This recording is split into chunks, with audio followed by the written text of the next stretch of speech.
Salut à toi! Vous êtes nombreux à me demander en message privé sur Sorare quelle compétition je peux jouer avec quel budget sur Sorare. La question n'est pas si évidente que ça, on va tâcher dans cette vidéo d'exprimer par quelle tranche de budget je peux jouer quelle compétition. Bien entendu, le premier critère c'est de jouer les compétitions qui vous font kiffer parce que Sorare est un jeu, toutes les préconisations n'appartiennent qu'à moi, mais tâchons quand même de vous aiguiller pour que les idées soient un peu plus claires. C'est parti!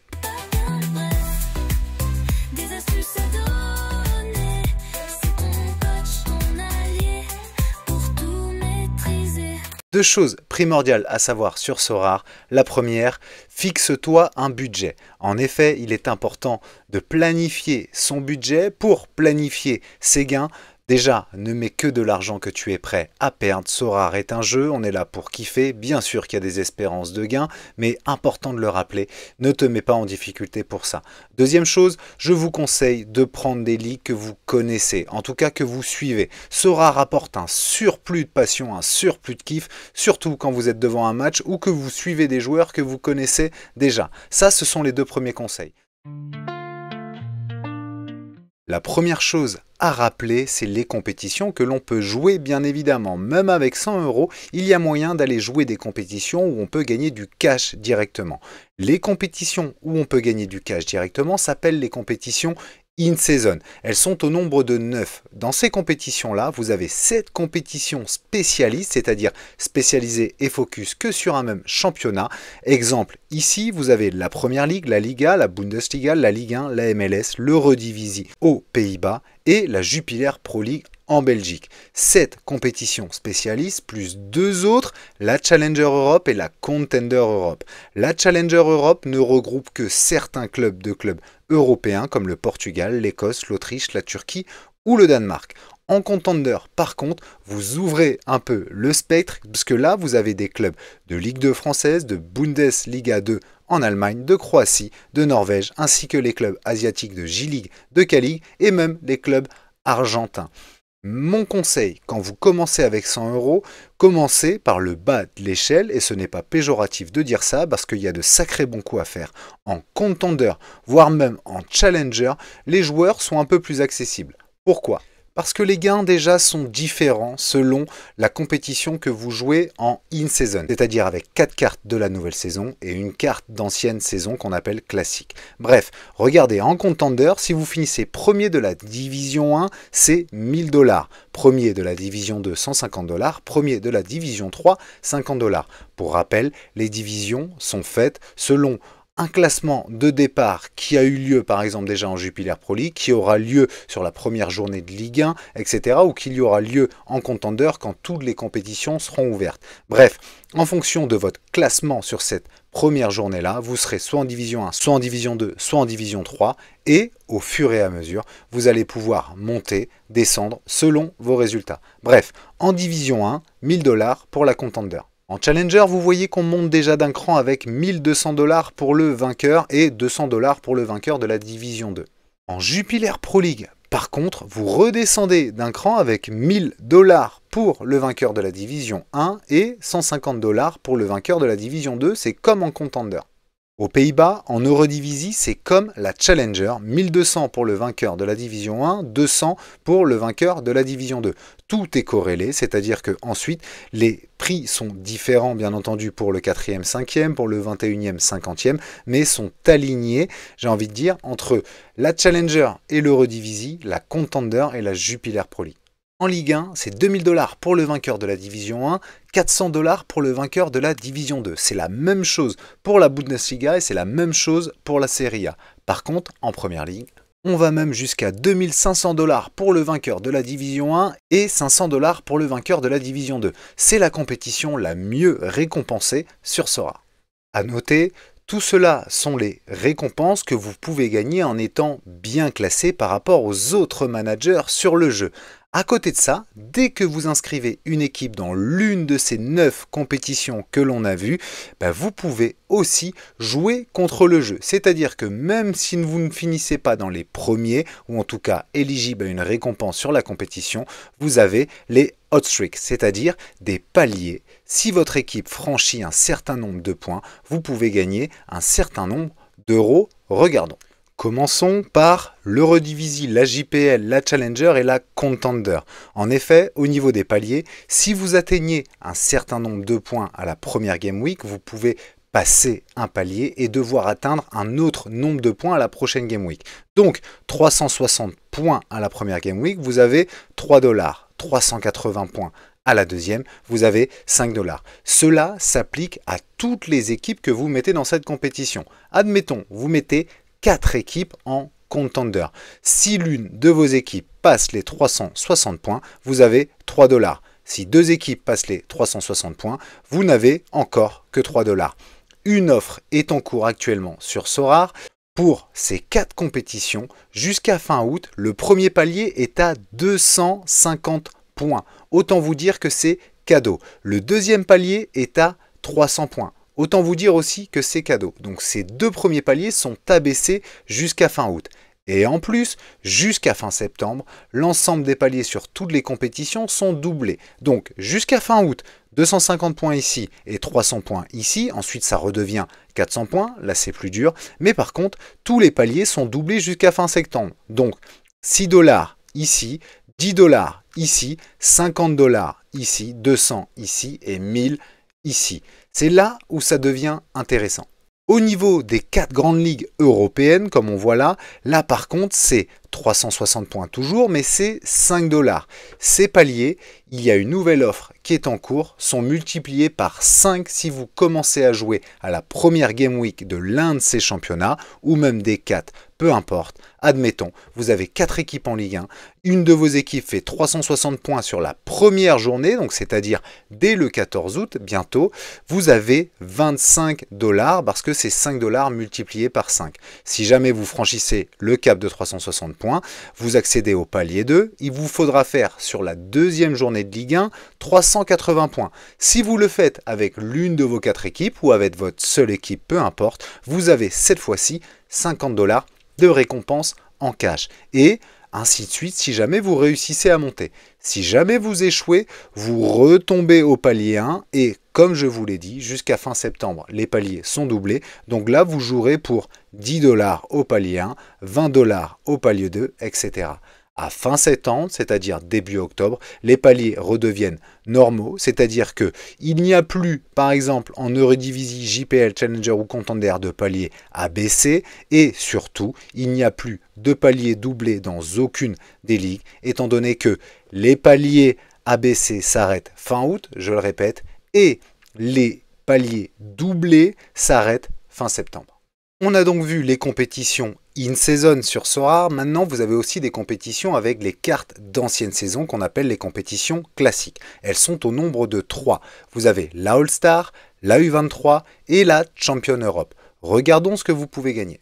Cette fois-ci, pas de palier associé, vous ne jouez que pour gagner ce qui est à l'écran. C'est-à-dire, vous êtes en division 1, vous gagnez une star, donc c'est-à-dire une belle carte si vous finissez entre la première et la 100e place. Si vous êtes en division 2, c'est une star entre la première et la 15e place, etc. Tout ce que je vous montre là est accessible sur le site Blabla Sorare qui est bien entendu dans ma description. Si jamais vous jouez en U23, c'est-à-dire avec des joueurs qui ont moins de 23 ans, vous pouvez gagner en division 1 entre la première et la 15e place une star. Comme je vous l'ai dit, vous pouvez jouer avec des cartes d'ancienne saison ou même des cartes de nouvelle saison. Mais je ne vous préconise pas de jouer avec des cartes nouvelle saison dans le sens où elles vous seront plus utiles en compétition in-season comme on a vu précédemment pour gagner du cash. Là c'est vraiment pour les managers qui veulent se faire un petit plaisir, qui ont envie de mettre 15, 20 euros, etc. et jouer que des U23, des petites pépites, etc. pour tenter de gagner des cartes. Et rappelons-le, les cartes que vous gagnez sont par contre des cartes nouvelle saison. Enfin, en Champion Europe, éligible uniquement l'APL, la Bundes, la Serie A, la Ligue 1 et la Liga espagnole, avec les cartes ancienne saison, bien entendu.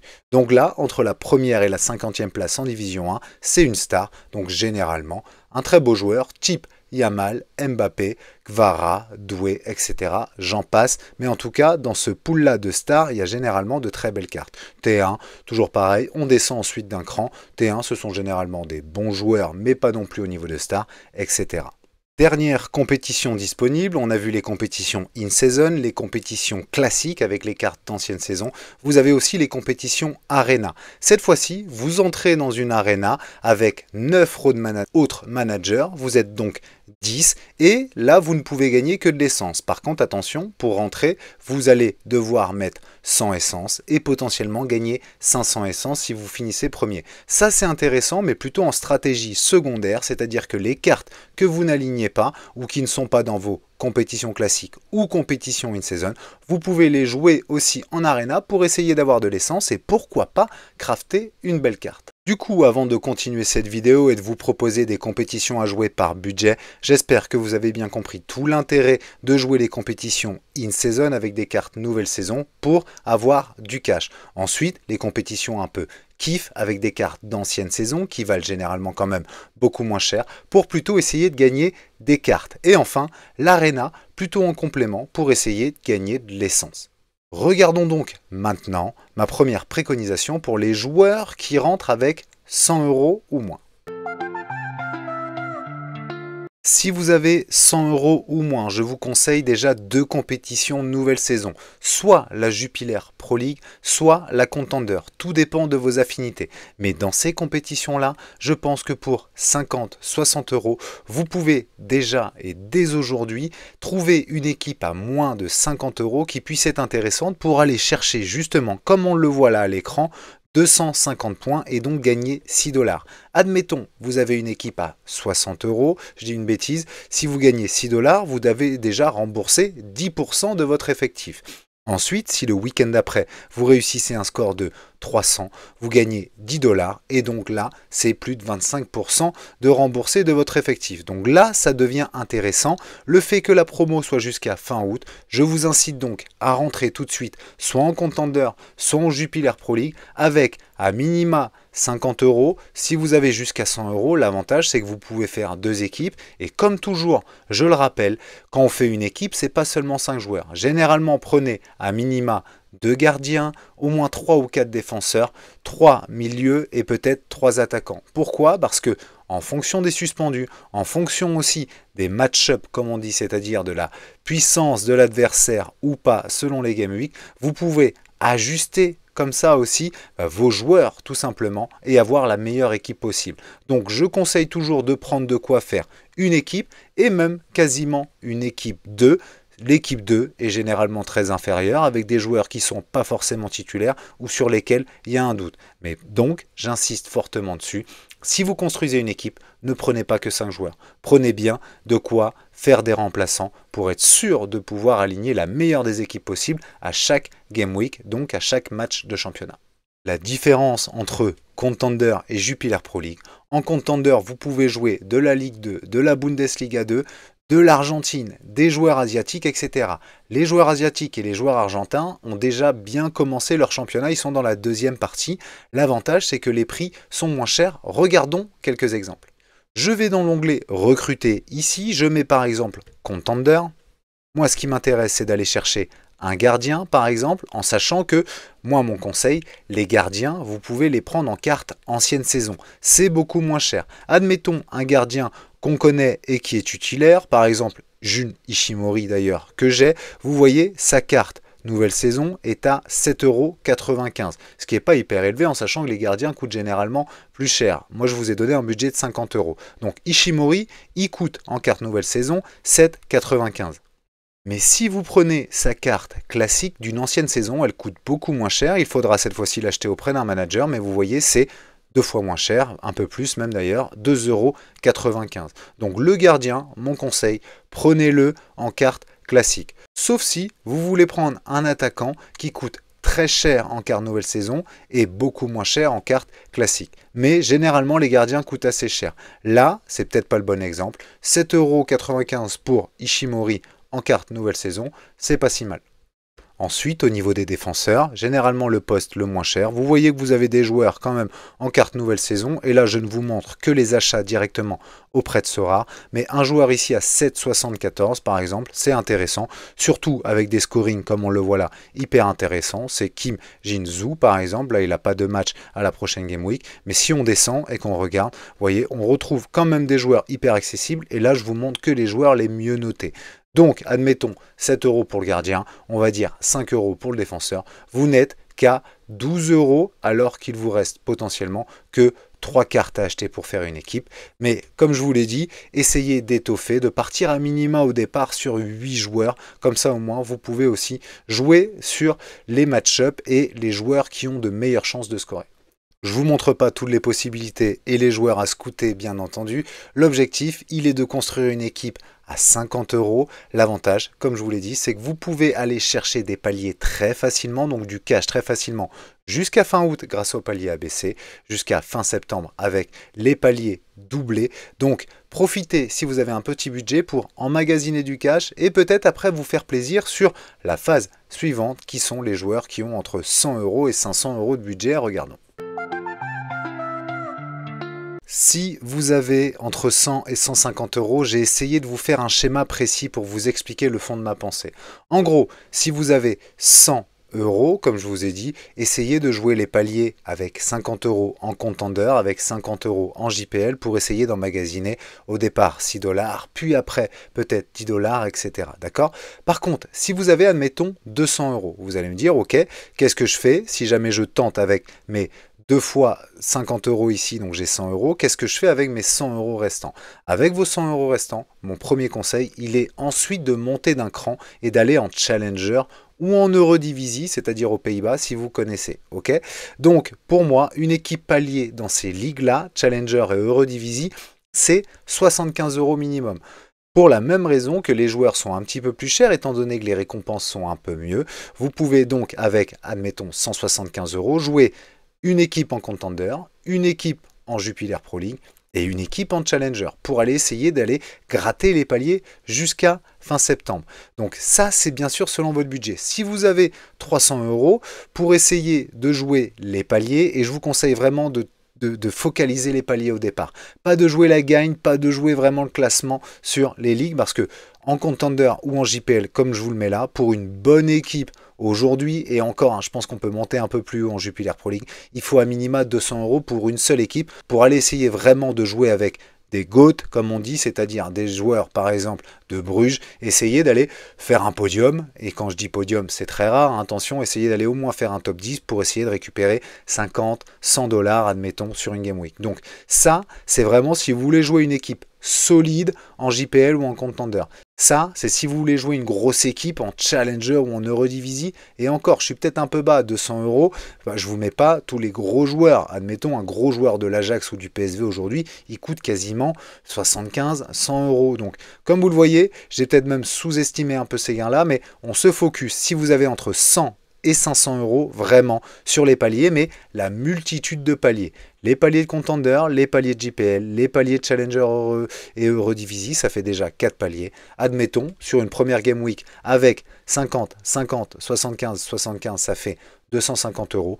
Vous pouvez aller chercher 6 $ x 4 avec les paliers ABC, c'est 24 $, c'est 10% de votre mise, parce que 24 $, 250 €, allez, c'est 9% de votre mise. Donc ça devient intéressant. Si vous allez chercher ensuite le palier 2, c'est peut-être 4 fois 10 $, donc potentiellement, vous allez avoir plus de 20% de rentabilisé sur déjà 2 Game Week. Donc vraiment, entre 100 et 500 €, c'est soit vous multipliez les paliers et les équipes, on va dire, low cost mais intéressantes là-dessus, soit avec 150 €. Vous décidez, parce que vous êtes fan de Ligue 1, de tenter le palier Ligue 1 qui est à 25 $ comme on l'a vu sur la première Game Week, parce qu'avec 150 €, vous pouvez créer, oui, une équipe Ligue 1 compétitive, je pense, pour aller chercher 360 points, 380 points, etc. Donc c'est soit l'un, soit l'autre. Si vous avez 250 €, par exemple, c'est soit vous multipliez les paliers là, soit vous allez chercher une belle équipe en Ligue majeure. Et si vous avez 300 €, je ne vous dis pas de faire 2 équipes de Ligue 1. Au contraire, je vous dis de faire une équipe Ligue 1, puis une équipe Liga. et ça fera 2 équipes, donc potentiellement 2 chances d'aller chercher les paliers. J'espère que j'ai été clair là-dessus. C'est hyper important de pouvoir diversifier aussi comme ça ces ligues à partir du moment où vous passez les 150 euros. Pour finir, si vous dépassez 500 euros, et ben là, ça vous offre une multitude de jeux, comme je vous l'ai dit. Si jamais vous voulez être très compétitif en Ligue 1 et aller chercher plutôt une très grosse équipe, il vous faut à minima, j'ai envie de dire, 200, 300 euros pour avoir une équipe avec quelques joueurs du PSG par exemple et quelques bons joueurs d'autres clubs bien classés en Ligue 1. Donc, vous allez devoir choisir entre je veux jouer à fond la Ligue 1 et dans ce cas-là mettre plutôt 300 euros même sur une seule équipe, parce que par exemple un Désiré Doué c'est 100 euros, un Dembélé c'est 170 euros, un Vitinha c'est également dans ces prix-là. Donc admettons, vous voulez jouer vraiment très gros pour aller essayer d'aller chercher une belle place, admettons les 1000 $ en Ligue 1, effectivement avec 300 euros, 400 euros, 500 euros, si vous gagnez 1000 $, là vous êtes dans des chaussons parce que vous avez rentabilisé même x2 votre investissement. Donc tout l'intérêt est là, mais retenez bien une seule chose, si vous jouez les paliers, mettez le minima que je vous ai montré, c'est-à-dire ceci, et quand je dis ceci, c'est bien par équipe, pour aller essayer d'aller chercher les paliers et donc de rentabiliser petit à petit. Et ça, pour moi, c'est peut-être la stratégie la plus intéressante, surtout quand on commence Sorare, parce que ça vous permet de rentrer petit à petit, de bien comprendre les mécanismes, et après peut-être de vous spécialiser dans une ligue pour aller jouer plus gros et essayer de trouver là vraiment des gros joueurs pour aller cette fois-ci de tenter de gagner non seulement les paliers, mais le Graal, c'est-à-dire un podium, voire même une victoire dans une des compétitions. Et si je reprends mon exemple, moi vous voyez, je suis à 1233 euros d'investi en sachant que je n'ai pas commencé à aller chercher la Ligue 1. La Ligue 1, j'ai juste Chardonnay que j'ai pris, mais je vais mettre quasiment 400-500 euros en Ligue 1 parce que oui, je compte jouer les paliers, mais je compte vraiment vibrer sur la Ligue 1 pour essayer de me faire une grosse équipe, voire 2 même, pour aller tenter de faire un petit podium, de faire au moins un top 10 et d'aller récupérer du cash et donc d'optimiser, j'ai envie de dire, mes résultats.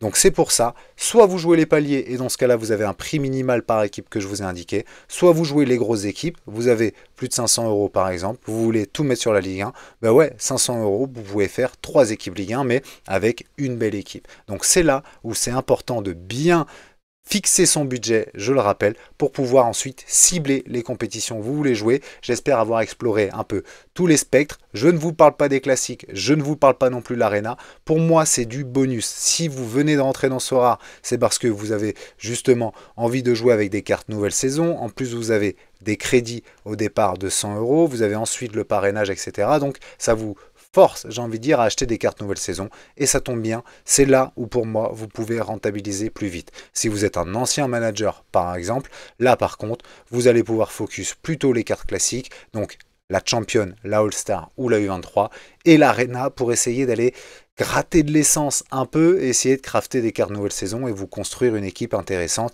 et aller chercher les paliers. Mais là, je m'adresse plutôt à ceux qui ne connaissent pas beaucoup Sorare. Ça vous donne un peu comme ça des budgets, j'ai envie de dire, cibles, et j'espère que ça vous aide beaucoup. Évidemment, Sorare est un peu plus complexe que ça. Certains managers vont privilégier une stratégie, certains vont privilégier une autre. Moi, je vous ai donné mon avis. J'ai essayé non plus de pas trop rentrer dans le détail pour ne pas vous influencer.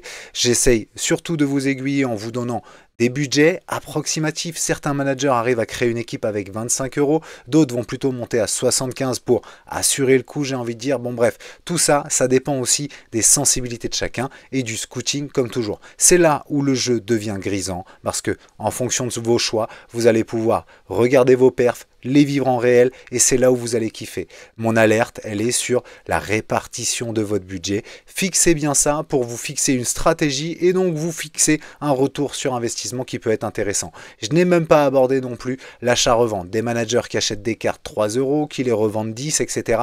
Ça aussi, c'est une autre stratégie. Si vous êtes là-dedans, vous pouvez bien entendu aussi kiffer, mais ça sera un autre sujet. À très vite pour une prochaine vidéo. N'hésitez pas à me dire en commentaire ce que vous avez pensé et puis surtout, n'oubliez pas de vous abonner, de donner de la force. À très vite, salut.